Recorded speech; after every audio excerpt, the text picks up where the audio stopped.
आप exam tour देख रहे हैं। शिक्षक भर्ती को लेकर बहुत बड़ी अपडेट आ रही है, इस बात को समझेंगे। छात्र नेता सौरभ दिल्ली में जाकर और माननीय मुख्यमंत्री से मिले, बहुत सारे डिमांड रखे, जो विद्यार्थी का डिमांड था उस पर बातचीत करेंगे। थोड़ा सा ध्यान दीजिएगा, इससे पहले हम बताएंगे आपको, बहुत सारा ऐसा समय हुआ है जब दिल्ली में आप देखे होइएगा, एक बार मुख्यमंत्री जी जा रहे थे और एक बच्चा दिल्ली का केवल आकर यही कहा सर सर सर, और उन्होंने रुका और उनका बात सुना और बच्चा ने बताया कि सर मेरा भी एग्जाम उसी दिन है जब बीपीएससी का एग्जाम है, तो उसका डेट आए, और बिहार में आकर तुरंत उसका डेट बढ़ा दिए। यानी कि कोई भी आवाज यदि मुख्यमंत्री तक पहुंचता है तो उस पर संज्ञान लेते हैं। बहुत सारा ऐसा बात होता है जो उनके तक नहीं पहुंच पाता है, जिसके कारण वह काम नहीं कर पाते हैं। लेकिन यहां पे देखिएगा क्या क्या आश्वासन मिला, किस पर क्या हो सकता है, इसके बारे में भी बताएंगे, तो वीडियो को अंत तक देखिएगा। यानी कि कल इधर रहमान सर सीएम हाउस गए, वहां अपना मांग रखे, उनसे मिले, और उसके बाद आज छात्र नेता सौरभ भी जाकर मिले और विद्यार्थी का जो डिमांड था, जो शिक्षक भर्ती अभ्यर्थी का डिमांड था, उसको रखे। और साथ ही साथ जो बीपीएससी 17th की तैयारी कर रहे हैं उनके लिए भी कई सारे मांग रखे। बीपीएससी 17th में भी आयु को बढ़ाने को लेकर बहुत दिनों से मांग चल रहा है, विधानसभा में मांग उठ रहा है, इस बार लग रहा है बढ़ जाएगा। तो बीपीएससी 17th का यदि आप टेस्ट देना चाहते हैं, आपको अगर बीपीएससी 17th क्रैक करना है, यदि आपको टेस्ट देना है, तो आप 3 जगह आ सकते हैं। बिल्कुल मुफ्त टेस्ट है, उसका 1 रुपया भी चार्ज नहीं है। प्रत्येक संडे को होता है सुबह 6 बजे से लेकर 8 बजे तक। पहला, आप एनआईटी घाट गंगा किनारे आप आकर फ्री ऑफ कॉस्ट टेस्ट दे सकते हैं। दूसरा, गांधी मैदान गेट नंबर 7, और वहां पे आप आकर टेस्ट दे सकते हैं, गेट नंबर 7 के पास। तीसरा, आपसे बता दें, बोरिंग रोड एसके पुरी पार्क में आप आकर फ्री ऑफ कॉस्ट टेस्ट दे सकते हैं। तीनों जगह पर आप टेस्ट दे सकते हैं। रुक्मिणी प्रकाशन के द्वारा यह आयोजित किया जाता है। अब आते हैं, देखिएगा यहां पे छात्र नेता सौरभ ने 10-15 बच्चे का ग्रुप बनाए और उसके बाद माननीय मुख्यमंत्री जी से मिलने गए। यहां पे आप पहचान रहे हैं, यही छात्र नेता सौरभ है, यहां पे माननीय मुख्यमंत्री जी हैं, यहां पे उनके पास लेटर है। यानी कि यह लेटर में क्या क्या लिखा गया है, इसके बारे में मैं उनसे बातचीत किया और उनसे जाना। तो देखिए यहां पे क्या क्या है, टोटल बात को समझेंगे। सबसे पहले पूरक रिजल्ट को लेकर, यानी सप्लीमेंट्री रिजल्ट दिया जाए, इसको लेकर उन्होंने साफ तौर पर बोला कि पूरक रिजल्ट सर, जिस तरीका से फर्जी शिक्षक बाहर हो रहे हैं, जो भी सीट खाली हो रहा है उसको अगला वैकेंसी में जोड़ दिया जा रहा है। बहुत सारे ऐसे विद्यार्थी हैं जिनका एज समाप्त हो गया, बहुत सारे ऐसे विद्यार्थी हैं जिनका लास्ट अटेम्प्ट था, एज अब उसके बाद बचा नहीं। तो वैसे कंडीशन में वह रिजल्ट उसी विद्यार्थी से भरा जाए, यानी फिर से पूरक रिजल्ट दिया जाए, यानी कि टीआरई 1 टीआरई 2 में पूरक रिजल्ट दिया जाए, इसका पहला डिमांड रखे। दूसरा डिमांड यह था कि आयु में छूट रखा जाए, यानी कि सर 10 साल बाद भर्ती आई है और उसके बाद यदि आयु समाप्त हो गया बच्चों का, तो कम से कम एक बार छूट मिला है, अब हमेशा के लिए वह छूट मिल जाए, इस पर भी विचार उन्होंने रखा। तीसरा मांग था महिला आरक्षण को लेकर।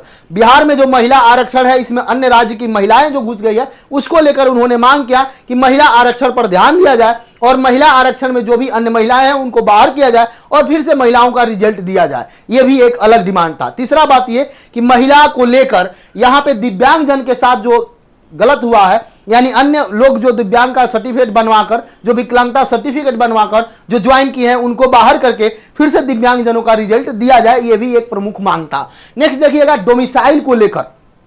हालांकि डोमिसाइल को लेकर इतना खुलकर बात नहीं हुई, डोमिसाइल लागू किया जाए, फिर भी इस पर उन्होंने बातचीत रखा। और एक बात उसमें रखा गया, डोमिसाइल को लेकर जो रुख है उस पर यह भी बात चल रहा है कि यदि जिस तरीका से अन्य राज्य में जो डोमिसाइल का नियम है, जैसे आपके सटे हुए जो राज्य है, भारत के अन्य राज्य में जिस तरीका से डोमिसाइल है, या जिस तरीका से वैकेंसी में भर्ती में जो आपको मिलता है मौका, बिहार के बच्चे को जिस प्रकार से 5% 10% मिलता है, ठीक उसी प्रकार में बिहार में भी कर दिया जाए। या तो डोमिसाइल 100% लागू कर दिया जाए, या जिस तरीका से बिहार के बच्चे को अन्य राज्य में मौका मिलता है, सेम वहीं यहां भी लागू किया जाए। यहां पे सॉफ्ट कॉर्नर भी है और एक डायरेक्ट भी है। देखिए उस पर क्या बातचीत होता है, या आने वाले समय में जब छात्र नेता सौरभ आते हैं तब वहां से क्या क्या आश्वासन मिला, इस पर भी बातचीत करेंगे। अटेम्प्ट को लेकर इन्होंने साफ तौर पर कहा कि सर 1 साल में, 1 साल से 1.5 साल में, और आपका यहां 3 एग्जाम हो गया टीआरई 3 का, और 3 अटेम्प्ट दिया गया, अटेम्प्ट समाप्त हो जाएगा, इस पर विचार कीजिए सर, उस पर भी उन्होंने हामी भर दी। आगे देखिएगा, बीपीएससी टीआरई 1-2 की जांच सही से कराया जाए और जितना भी सीट खाली हो, जितना भी फर्जी शिक्षक है, उनको बाहर करके सभी को समायोजित करके पुनः रिजल्ट देने का काम किया जाए। यानी कि ये पूरक रिजल्ट को लेकर बीपीएससी 17th में जो है, अन्य राज्य में आप जाइएगा, जो जनरल एग्जाम होता है पीसीएस का, उसमें 42 एज है, लेकिन बिहार में जाइएगा तो ये एज कम है, तो इस पर भी डिमांड चला कि कम से कम 42 कर दिया जाए। यानी कि यही 5-7 मांग था जिसको लेकर छात्र नेता सौरभ माननीय मुख्यमंत्री से मिले और उन्होंने अपना बात विचार वहां पे रखा। देखिए आगे क्या होता है, वो आते हैं तो फिर इस पर बातचीत किया जाएगा। इधर 2 बार यानी 2 दिन में 2 बार लोग मिले मुख्यमंत्री से और केवल यही डिमांड था, यही सारा डिमांड को लेकर कि कम से कम जिनका एज समाप्त हो गया है, एक बार एग्जाम हुआ, 10 साल पर एग्जाम हुआ, उनके साथ अन्याय नहीं होना चाहिए।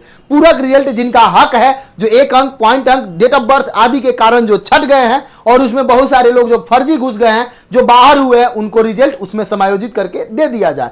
तीसरा यह था कि अटेम्प्ट जो लेकर जब एज लिमिट है तो अटेम्प्ट की क्या जरूरत है। अन्य मांग था जो कि बीपीएससी टीआरई 1-2 की जांच बढ़िया से कराया जाए और इससे बाहर हुए को फिर से रिजल्ट दिया जाए। तीसरा यह डिमांड था कि आप महिला आरक्षण को लेकर जो समस्या चल रहा है उसको कंफ्यूजन को दूर किया जाए। चौथा यह था कि दिव्यांग का जो सर्टिफिकेट बनवाकर, जो विकलांगता का सर्टिफिकेट बनवाकर जो घुस गए हैं उनको बाहर किया जाए। कंप्यूटर शिक्षक में बहुत सारे फर्जी हैं, उनको भी बाहर किया। यानी जितना भी शिक्षक भर्ती के रिगार्डिंग समस्या था उस पर टोटल बातचीत हुई और यह बात फर्स्ट बार, सेकेंड बार, 2 दिन में 2 बार माननीय मुख्यमंत्री तक पहुंच गया। इस पर जरूर कुछ ना कुछ संज्ञान होगा। डोमिसाइल पर भी चर्चा हुआ, लेकिन डोमिसाइल का 2 पहलू पर चर्चा हो रहा है, इस पर भी विचार करेंगे। जिस तरीका से कि बिहार के बच्चे को भी अन्य राज्य में जिस तरीका से मौका मिलता है, बिहार भी उसी तरीका से मौका दे दे जी। या दूसरा कंडीशन यह हो सकता है कि जिस तरीका से अपना भी पीएससी में लागू हुआ था, टीआरई में लागू हुआ था डोमिसाइल, उसी तरीका से पुनः लागू कर दिया जाए। अब देखिए आगे क्या होता है। और बीपीएससी 17 को लेकर जो बीपीएससी ओपन एग्जाम होता है,